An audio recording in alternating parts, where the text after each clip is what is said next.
Dave here with Half Dozen Customs. We're back out here on the Jeep again. As you can see, I pulled the tailgate off this morning. We left off last night with kind of temporarily getting the new pin latch set up in there. Came out a lot nicer than I expected. I'm happy with it. So we still have some minor adjustments to make on that, but until we get the cable set up situated, which will be here Monday, hopefully it'll be here Monday. I'm not really going to button that up yet. So today we're going to work on getting this stripped down, get as much of the paint and Bondo off of it as we can, get it ready for sandblasting. I do have to cap up these holes. You know, they've never been capped before. To me, I just don't like that. So we're gonna get those capped up. And then somewhere along the line of having this off, on, off, on, off, on, I don't know. So this is, you know, the hole that they have for the hinge. It lines up with this hole that's on the truck. If you look, I don't know if you guys can see inside that hole really well, but it looks like the holes are threaded. It looks like they've been tapped and threaded, but they actually haven't. For the years of its life that it's had this tailgate set up like this, it is just ridden on the bolt. There's no sleeve or anything in here, no bearing set up, no nothing. It was just a nut and a bolt with some washers. So I have gonna order in the cart, whatever. I have a nylon washer set coming for this. So it'll get a nylon washer in between the tailgate in this brace, instead of just a metal washer that's metal on metal, gouging paint, whatever. We're going to do nylon. And then it'll have a nylon washer on each side of it, that the head of the bolt will have a nylon washer there, so that there's no metal on metal contact or paint on paint contact. And what we're going to do is I'm gonna drill these holes out bigger all the way through. In this piece of pipe that I use, I have some more of it left. This pipe that I used for the pin setup. I'm gonna drill the hole just big enough that we have a nice fit, nice clean fit with this pipe that'll go through. And it'll go through both pieces of the hinge all the way through, with the nylon in between everything.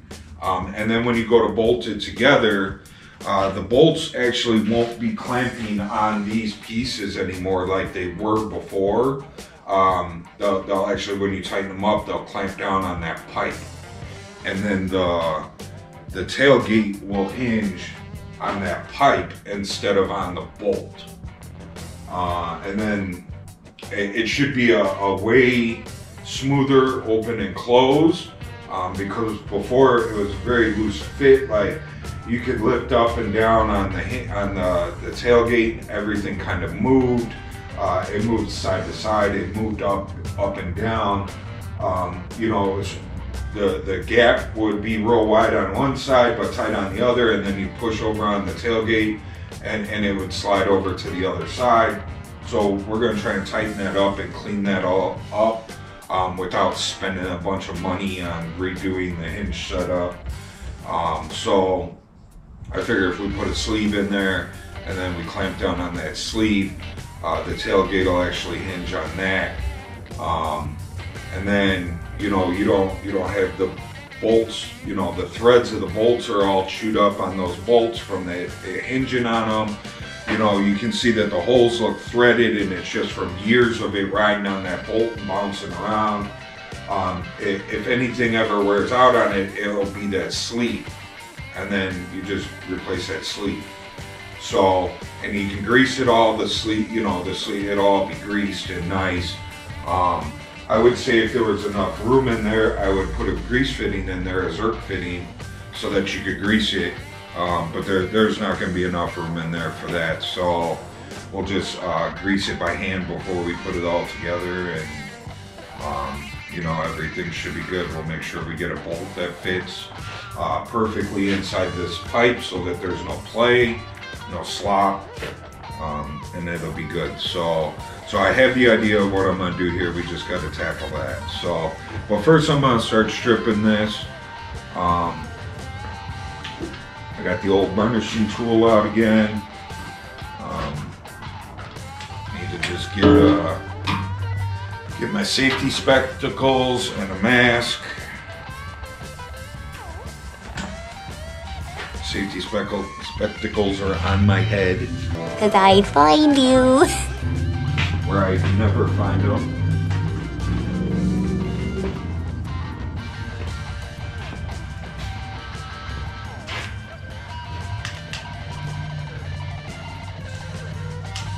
So, and like the rest of this truck, this tailgate is full of Bondo.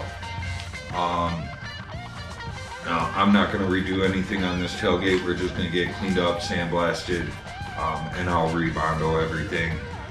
It is not in the best shape. I'm not really happy about that, but we don't want to build a new tailgate for it. So, you know, it'll just get recoated. This time, they only have Bondo on here. This time we'll do some Marglass, fill in the heavy spots and welded areas with Marglass, and then go back on with the Bondo. So it'll be a much better quality product at the end of the day than what it was prior to this. So.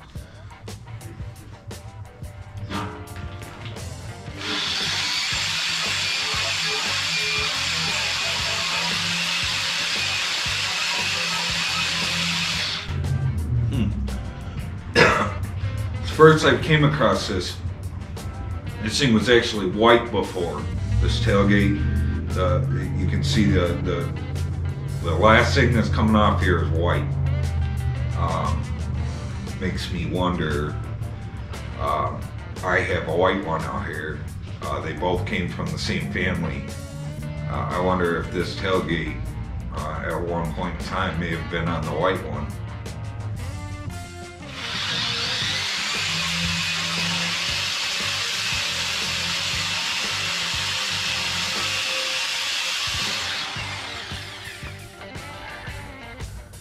Aggravating. Scuba Steve, damn you! So, you can see underneath the Bondo, here's the Bondo, underneath that is white, and that's white paint. So, very odd that it, I think it's odd that it has white paint on it, and we have that white truck out there. The way that this tailgate is built, it's built just like the rest of the bed. The bed, I haven't found any white on that anywhere, so why would this tailgate have white? Weird. You know, I would say that maybe it was on the white truck out there, but it's built exactly like this bed is, and that the bed that's on that white truck is an original bed with an original tailgate on it. So. And the reason that we're not using that original tailgate, it would be nice to use the original tailgate. I would like to put that one on, but it is really rotted out, really bad, and where it has the Jeep Willys emblem in the middle, for some odd reason, somebody cut like a triangle out of one corner of the whole Jeep Willys emblem. So yeah, so I think that tailgate's pretty shot. So my plans with that truck is we're going to turn it into a rat rod, so I could care less if the tailgate is in poor condition. So it's perfect for that one. If it was in better shape, we would have been using it on this, but is what it is. Catchphrase. Back to good.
not too bad.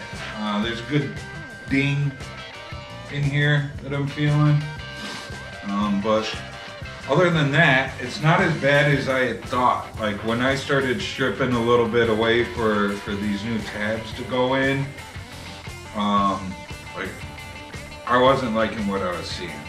And I mean, it's not great, but it's better than I thought. You know, again, I mean, like, I understand why they had, you know, why this whole thing's coated with Bondo, because it's a homemade tailgate. I mean, it's got welds all over it. But I think we can clean it up a little bit. I don't think, you know, this, I've said it time and time again, whoever did the body work on this really, really liked his Bondo. So. Hey pal, you just blow. Which, don't get me wrong, I like Bondo too, because it makes everything nice and straight and pretty. But there's a limit to what should be on there. And this guy was well over that limit, so.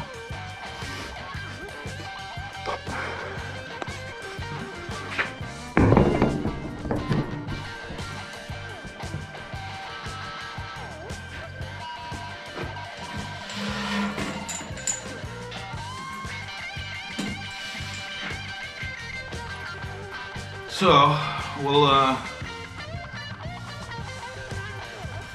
start on this side now. This side won't go as easily or as nice as the back side because nothing is flat. So, but we'll strip what we can, grind what we can, sand what we can, we'll sandblast what we can, whatever we need to do to get this right. So, we'll start with this guy.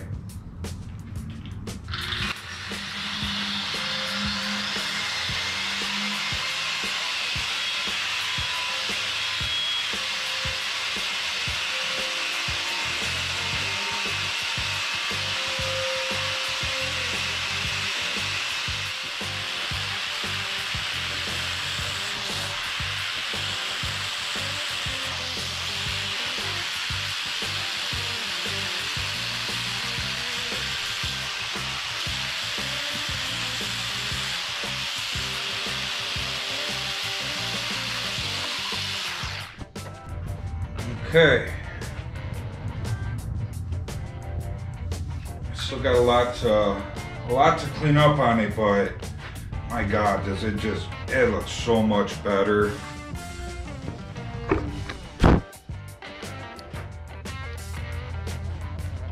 You know, we still got to clean up in the corners.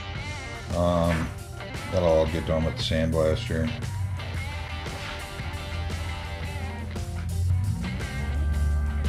But man, so much better than what it was. So I'm gonna take a break now. I'm gonna outside get a breath of fresh air. Ah, man. I'm gonna sandblast this guy real quick. So several months back, I bought the cheap little pot blaster, not the pressure pot, just a gravity pot from Harbor Freight. I've yet to set it up or use it, so let's see what that entails.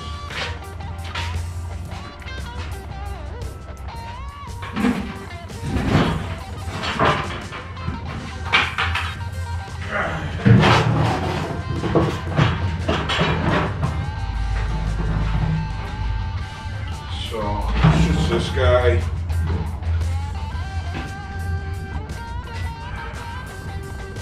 I haven't used him yet, so I don't know how well it works or if it works. It was one of those things. I mean, I needed one, but I think we got it on sale, and then I had my like 20% off coupon or 30% off because we're you know, a valued customer. I think I got it for like $10, so.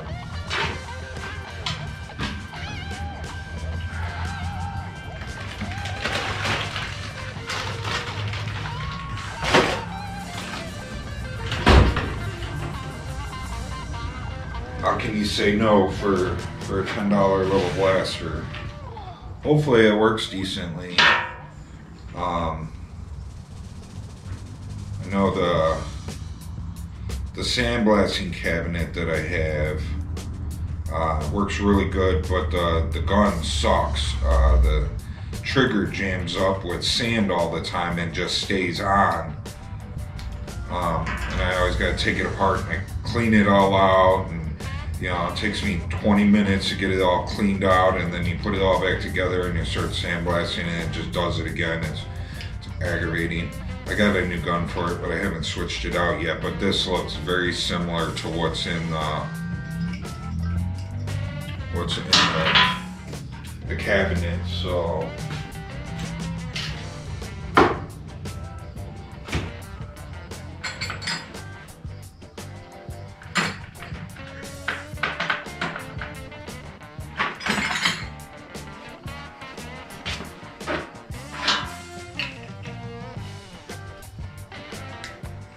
Just drained my tank a few days ago, so hopefully there's not much in there. I'm gonna hit it again just to make sure.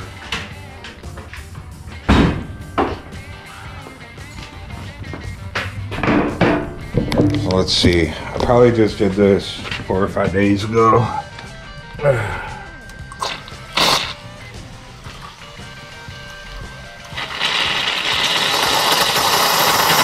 Not too bad.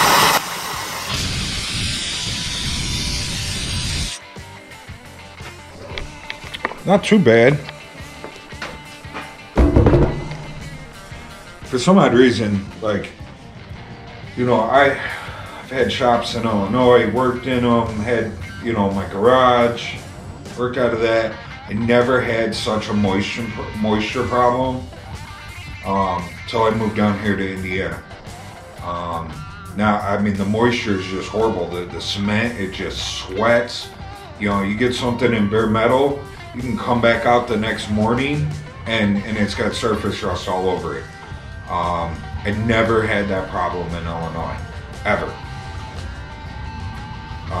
You know, you could strip something down to bare metal out there and you know, you can work on it for months and it's fine as long as you don't touch it with your oily hands or get it wet. It's fine. Out here, it's just, there's just so much moisture in the air, it's unbelievable. So let's put some sand in here.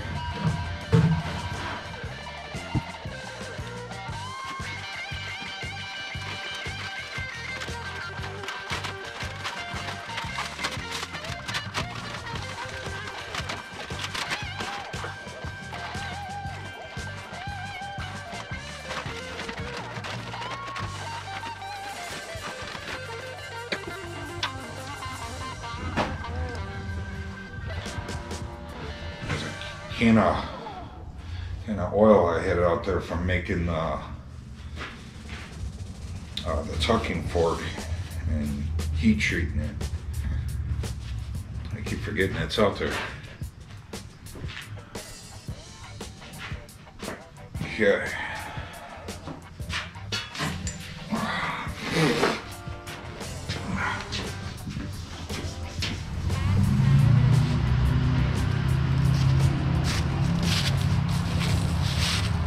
Alright, let's see how this guy does. Let's hope it works good. You can see this is where I do all my sandblasting at. You can see other areas where it's been sandblasted on the side of the shop here. Last car I did the doors out here. But normally I just use my little handheld guy, which you have to fill up every 2 minutes. So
back's gonna be out after this one. I'm gonna go get my little hand sandblaster real quick. I think for the really pitted stuff, the little sandblaster is gonna work better. For some odd reason, it seems like the sandblaster works really good like on paint and stuff. But when it comes to the rust, it's not really doing a whole lot for it. It is, but it's taken a really long time and there's no reason.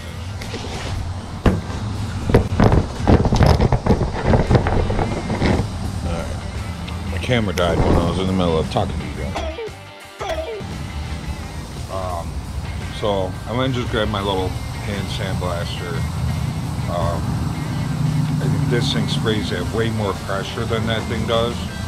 I don't know why it's like that, but like this thing here and like my cabinet, you know, it'll run my 80-gallon air compressor out of air. Like it will run non-stop, and I'll get it down to, you know, 80 psi in the tank.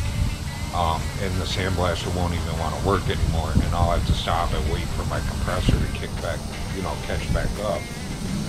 Where this thing, the whole time I've been out here, the compressor's going on and off and on and off, so it's able to catch up with it. So this thing's, I don't have a regulator on it or anything, so I don't know why it doesn't spray at a super high pressure, but it doesn't. So, like I said, for the paint and the Bondo and everything, this one's working great. But for the rust, I'm just going to use my little guy. So.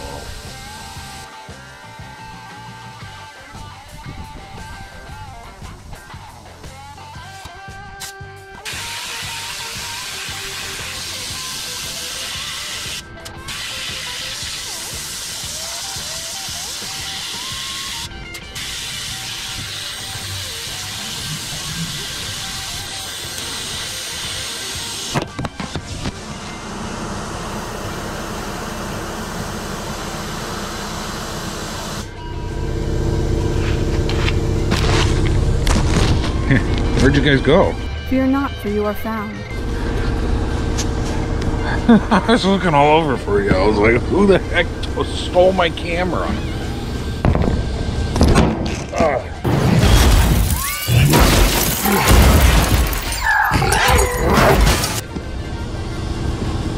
Stupid little tripod. So, little guy worked much better. Only problem, little guy had a lot of moisture coming through it, but it got that spot blasted that I couldn't get with the big one.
Okay, that's always a mess. I can smell my compressor is cooking.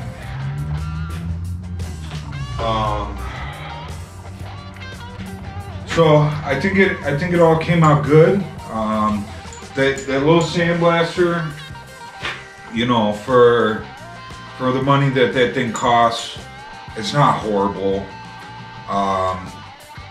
You know, being that I have multiple different styles of sandblasters for me over here, that works fine. You know, if you were to go buy that one from Harbor Freight and you're trying to get rid of some very thick, heavy, pitted rust, I would suggest picking up their hand sandblaster as well for that stuff.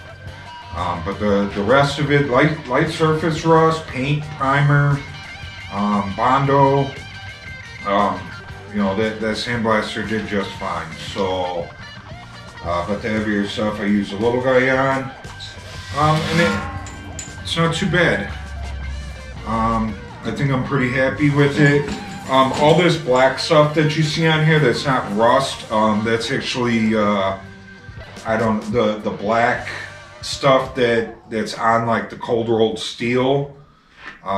It's super hard to get off. Even with the sandblaster, the best thing that I found that gets that off is just keep working it with 80 grit on a DA and it'll take it off. I don't know that I'm really going to worry too much about getting that stuff off. It's been on there, you know, for 30 years, so and it didn't hurt nothing, so it can stay on there for all I care. But man, whew, how do I look? Am I looking good?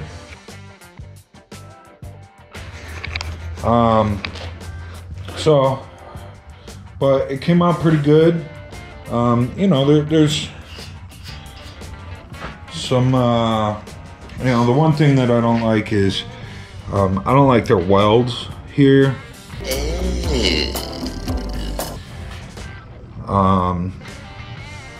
No, I think what I may end up doing, it's like that, you know, it's like that on both sides. I may go through and I may grind this out and then put my own weld in there because I weld way nicer than that. There's these welds that are through here that I think I'm gonna get rid of. One of the hardest things to sandblast out was all the Bondo they had. They took their finger with Bondo and they smeared it in there. If you're working on stuff like this and you come to something where it's like that, please don't use Bondo.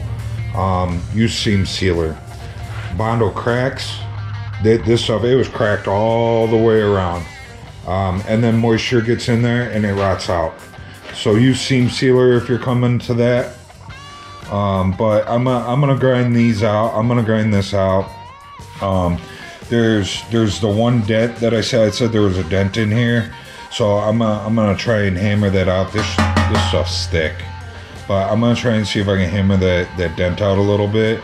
And then of course, like where the rust pits were in the corners and a little bit around here, like that'll need a little bit of body work to fill in those pits. But I'm not gonna body work any of this. I'm gonna try and grind these welds out and get them back to flat. And then after it's done being primed and it's all sanded down and it's ready for paint, I will take seam sealer and I will smear with my finger in here as tight as I can, a lot tighter than they did with the Bondo. And we'll smear it with seam sealer, and then it'll get painted. And that seam sealer won't crack like that. You know, modern day seam sealer is a lot better than the older stuff. Sometimes, you know, when you're working on old cars and you see seam sealer in there, you will see some cracks. I'm not saying that seam sealer won't crack at all, but that's what seam sealer is designed for putting in seams. Bondo is not designed for that. So yeah, so we'll get this cleaned up. I'm gonna do a little welding. We'll do a little cleaning. And then I think this one will be, once we finish up everything with, you know, like capping this stuff off like I want, you know, finishing the latches and the straps and everything like that. I think this thing will be ready for body work then. You can kind of see, like, you know, this thing is welded all the way around here.